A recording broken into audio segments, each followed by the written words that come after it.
ማንም ሰው ክርስቶስ ላደረገው ቤዛነት የሚመጥን ሥራ ሰርቶ አያውቅም።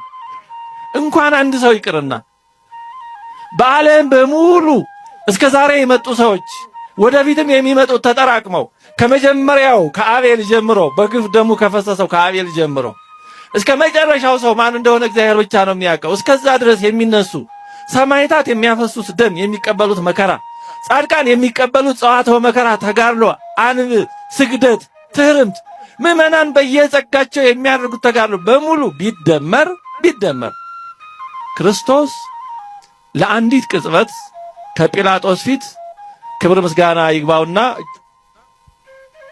እንደዚህ የኋሊት ታስረው ጲላጦስ ፊት ለቆመባት ለአንዷ ቅጽበት ዋጋ አይሆንም። የነ ቅዱስ ጊዮርጊስ የ7 ዓመት ለመግለጽ የሚቸግር ተጋድሎ የሱ ብቻ አለ እሱን የመሰሉ ሰማዕታት ተጋድሎ ቢደመር ክርስቶስ ለአንዲት ቅጽበት በጲላጦስ ፊት ለቆማት እንኳን ዋጋ አይሆንም።